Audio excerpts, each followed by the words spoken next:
We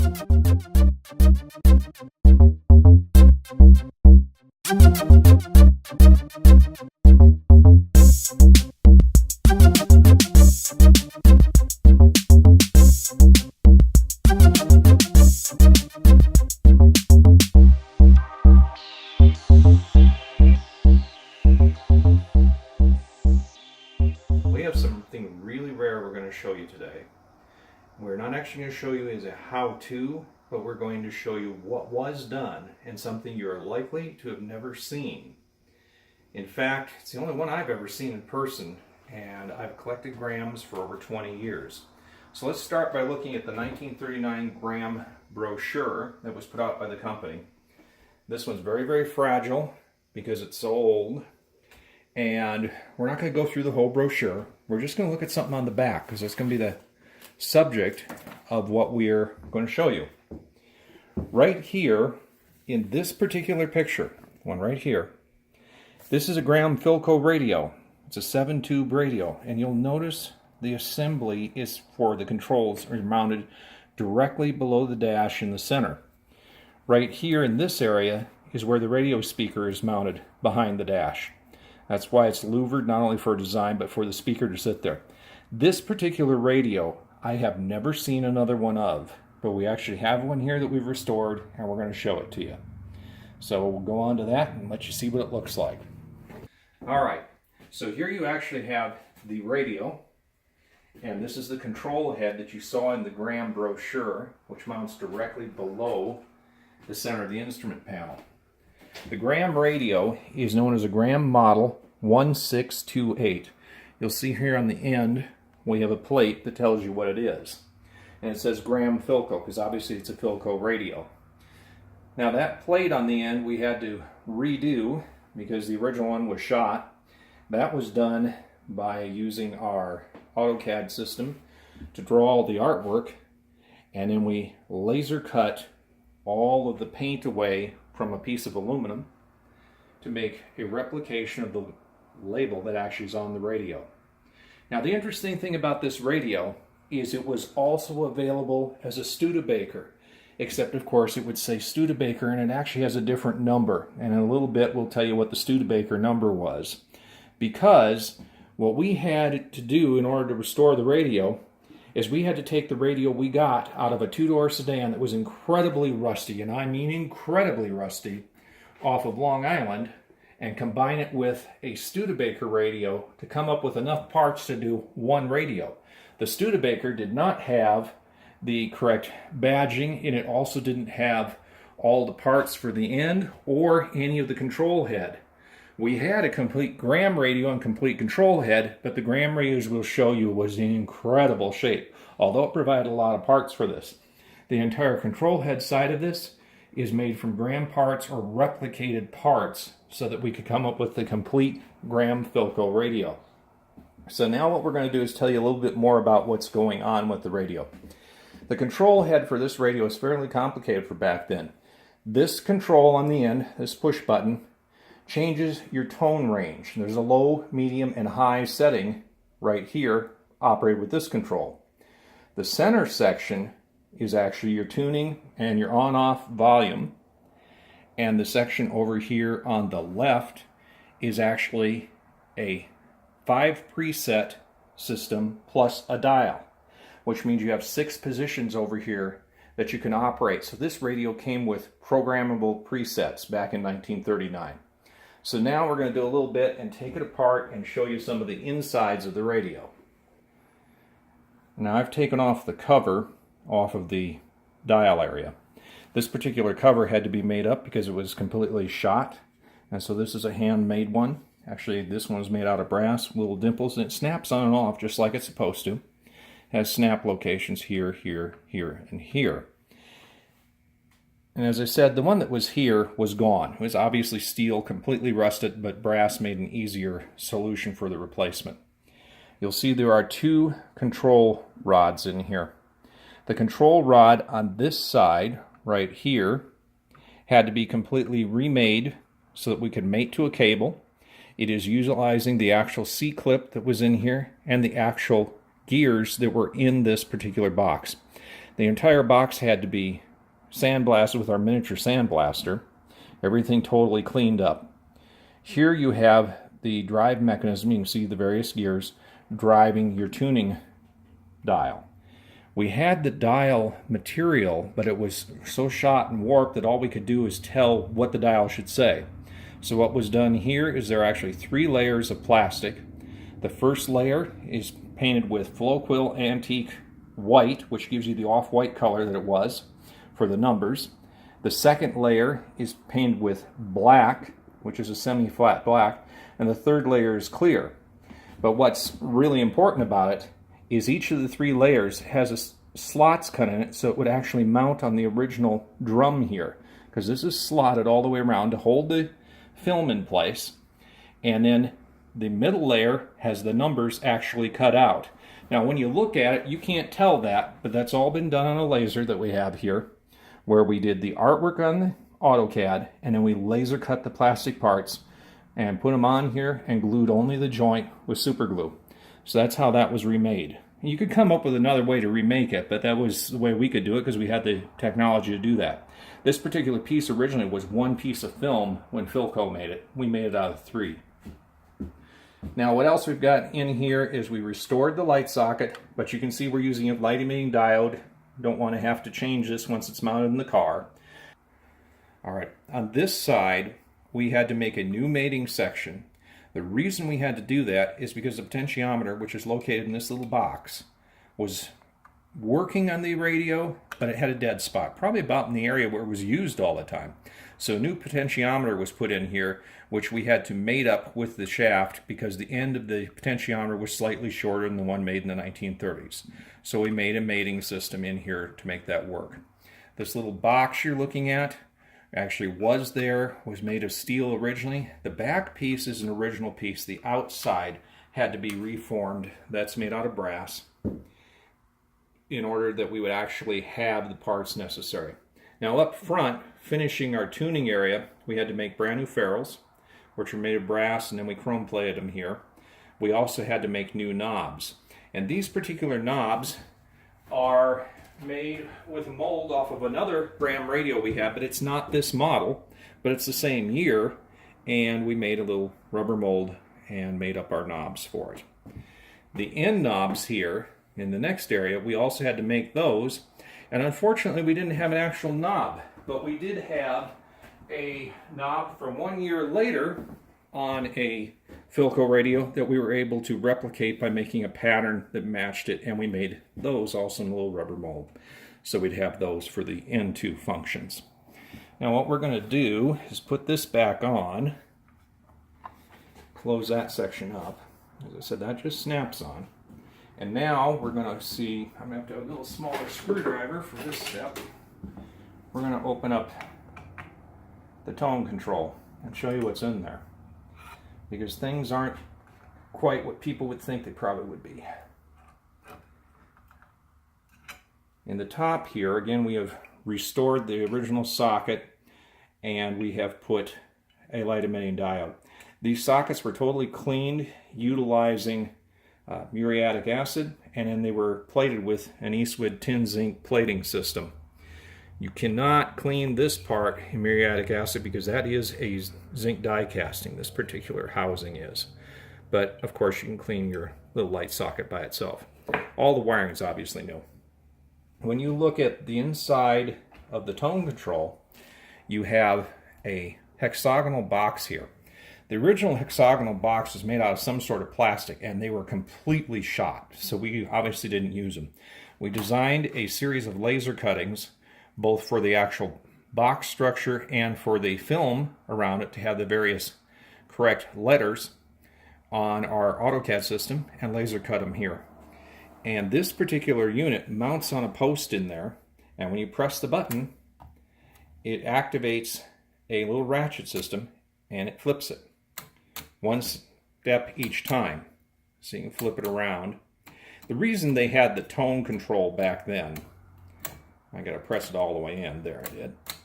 The reason you would have the tone control is because they played music on radios in the 30s. Unlike today, for the most part, AM radio is no longer playing music. but you could see where you might want to change it for the music tone. Speaking, it seems to me that it's always best on the midsection. This entire thing was totally corroded, and you can see it's got a little light surface rust, even though the whole thing is oiled. But we got it cleaned up more than well enough to operate, and it works beautifully. You can definitely tell the difference when you're running the tone control. So we're going to put this back. Oh, just one other thing to know. There are 38 pieces in making up this box to make that work. So it was a fairly complicated thing to make on the laser, but it was, I think, worth it because you just don't even see the radio. And getting to have one of these is rather special. All right, now we're going to look at the other side, which is the pre-selector box. Same sort of box as the opposite end, same thing with the light being restored and the light emitting diode. All that's identical. And of course, we use the same basic laser cut pieces to make the hexagonal assembly here too. Again, that was plastic originally. What's really different here though is this is an electric ratchet system with a switch in here. The reason for that is you're actually running a motor over in the main radio to select the pre-select stations. So this has to be completely different from this. This is merely switching what part of the circuit you're running. This one is actually physically running a motor in the radio to change to have your pre-select stations.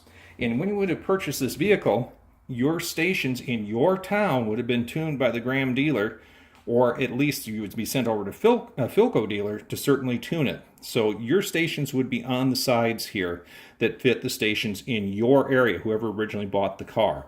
So that's what's in this box.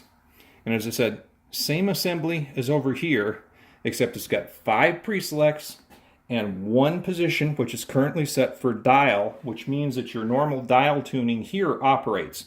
When this push button is pushed in and you have any of the pre-selects, your volume control works, but your dial tuning will no longer work because the pre-select is being used instead. So that's what's in this box on this end. All right, here we're taking off the 4 screws that are on the front of the radio. Now, 2 things about the front of the radio, besides obviously it's screwed on, is that it's got this plate here that we had to replicate. This was done with a series of artwork pieces on AutoCAD. We actually then painted a piece of 16 thousandths brass with black paint, put it into the laser, and we cut away the paint wherever we wanted to actually etch away the metal.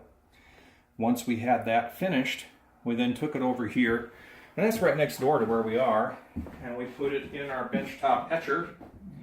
We etched out the part, which gave us a flat surfaced item with recesses for the lettering and the stripes, which is how it was originally, and also gave us the form necessary to bend it into shape.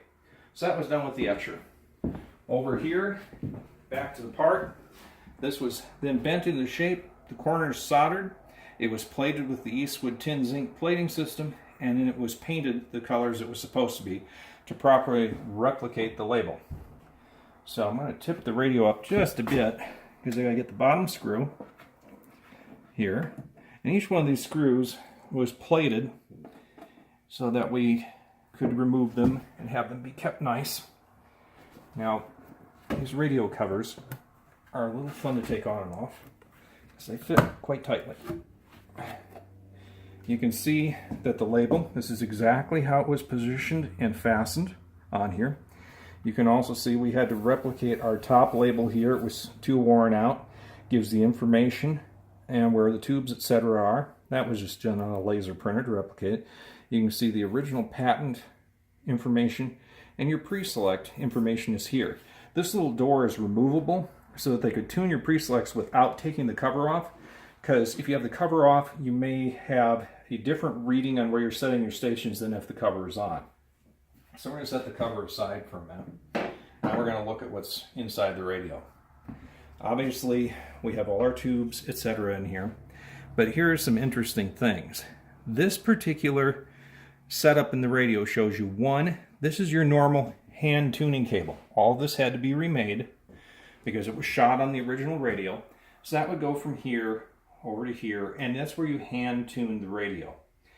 This setup is all the pre-select information. The pre-selects are tuned right here, here, here, and here. These are the volume controls for the pre-selects. First you tune them, then you set for maximum volume.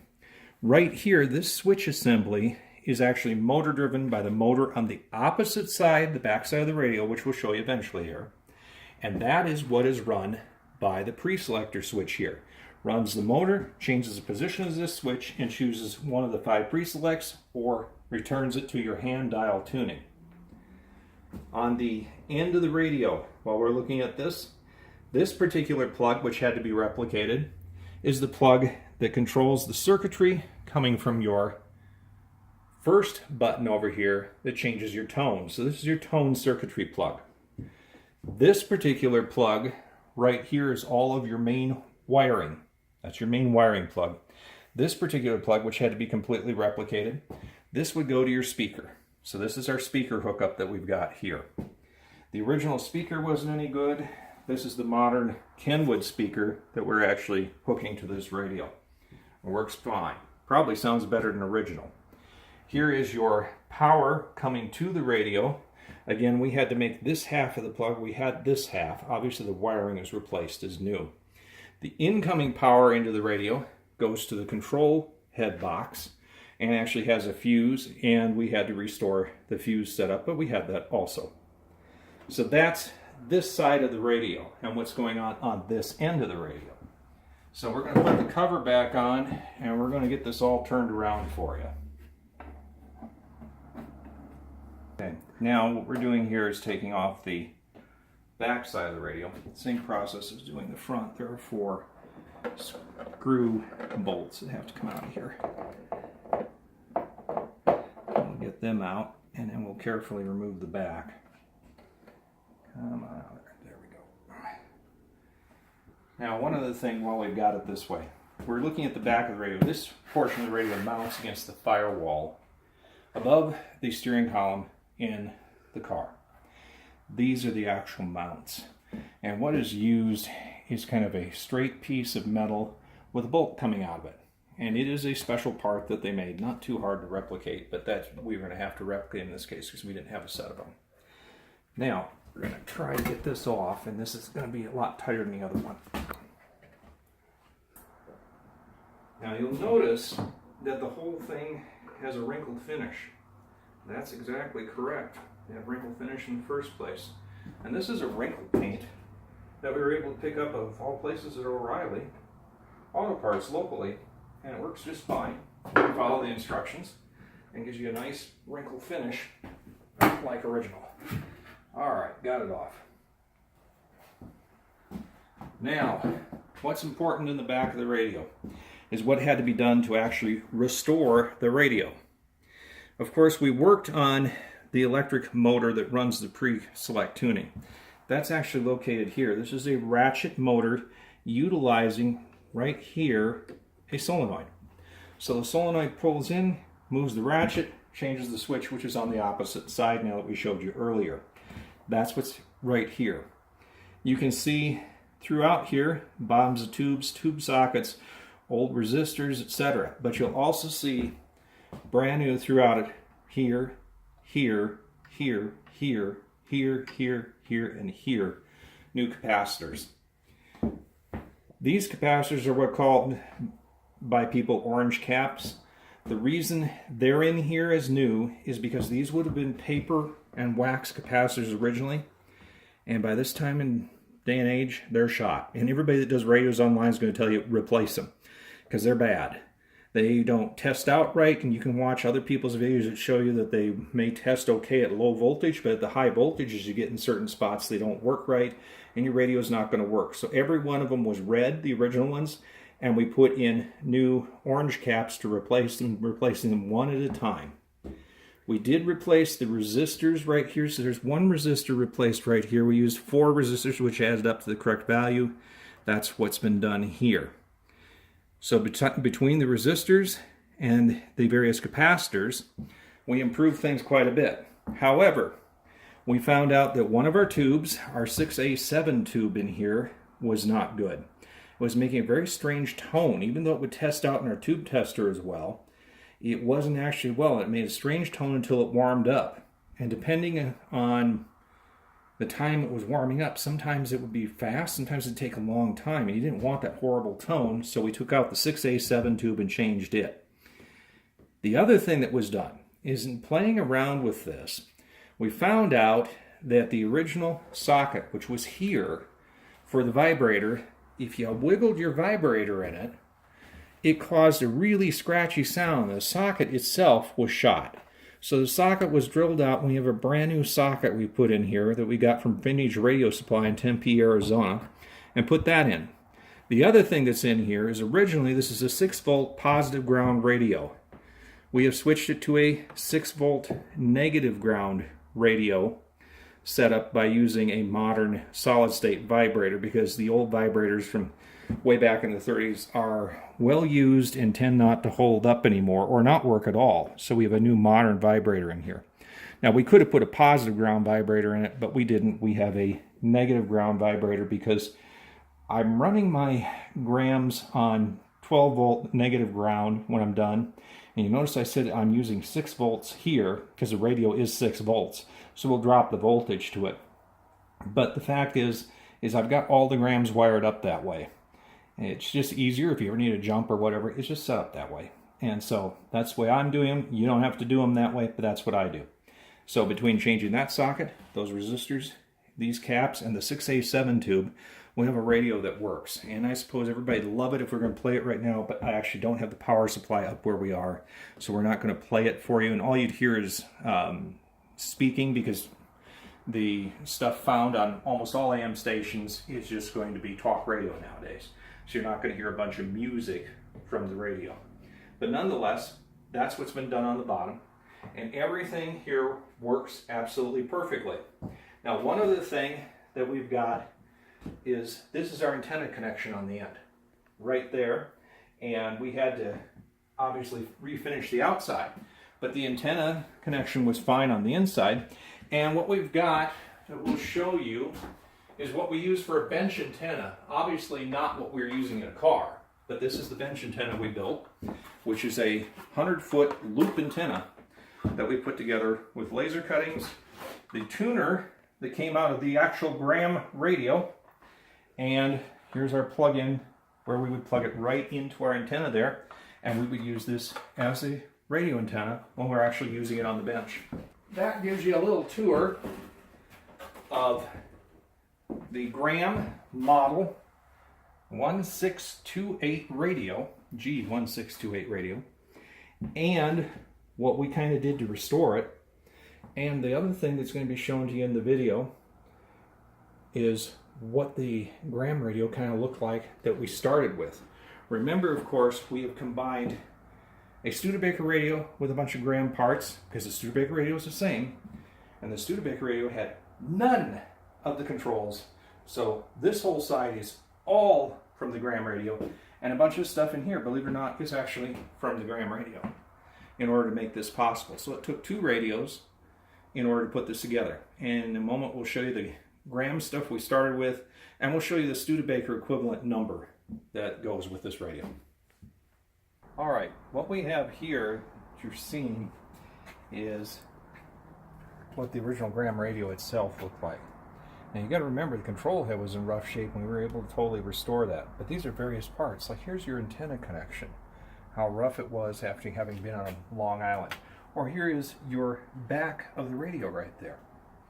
This is the actual chassis of the radio removed from the box. I didn't bother to take down the front of the radio or the actual case, but it shows you the general condition of the various parts that we had to work with throughout this restoration process. Now, don't assume even everything here is bad.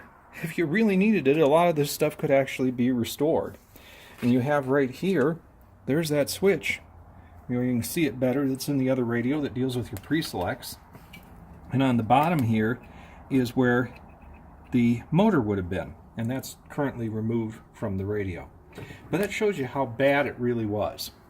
Now, as we told you, the Studebaker radio and the Graham radio are identical. The only difference is all the graphics. that they put on. You know, the Graham says Graham, the Studebaker says Studebaker, etc. That's the difference. So if it was a Studebaker radio, it's an S1626. When it's a Graham, it's a 1628, a G1628. There is a schematic of the radio itself, both identical. And we can look over here, and this is a map of various parts in the radio. And you can look on the list, and you see the numbers correspond throughout here. You can figure out what it's supposed to be exactly. All that information is here. All the actual original part numbers, the actual ohms on resistors, etc. It's all here.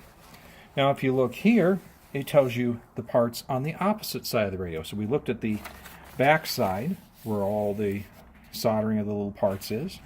And in here, we're looking at the front side. And there's your pre-select setup again. But again, these are all keyed. You see you got your number. Oh, number 61. We could look in 61 is a filter condenser. Oh, that's what it is right there. Tells you what it is. It tells you the original part number of all things. Then, over here, this is the alignment procedure to align your radio. All of it's written up here. Tells you exactly what to do. Right here, you happen to have setting up automatic tuning. And that was what we were telling you the pre-selects were set here, and this is a complete set of instructions for doing the pre-selects for that particular radio. And we got all that from Antique Radio Schematics. So even if you don't have this radio, you can get stuff from this Steve Johnson. And Steve's not a friend of ours or anything. It costs us $9 to get the stuff, but that's where you get your schematic information on the radio. So that gives you an overview of what this radio is like, and a little bit about how we did it, where we started with. And remember, this is what we started with on the radio side, and even the Studebaker radio wasn't perfect. We had to combine the two in order to make it work out, and the Studebaker had none of the exterior controls. All of those were in condition like this, and we had to redo them from the Graham controls. And in case anybody's wondering, these two little devices are just wooden dowels that we put slots in so we could actually tune things on the radio without inadvertently shocking ourselves or grounding something out. So now you've got an overview of an extremely rare radio. So if you're ever anywhere and you see one available, you know what you're looking at. Or if you see one in a car, you know it's really rare, because in 20-some years in the Graham Club, I've never seen one. This is the first one that I ever found, and it's been restored and will eventually go in a two-door sedan that we have. If you have a Philco radio of the time that utilizes the knobs that look like the ones on this radio, which there might be more than one model that actually does utilize those knobs, and we do know there is. We do have the knob molds. We can make them up. So just visit the website as you see on the screen, and we can make up knobs for you if you really need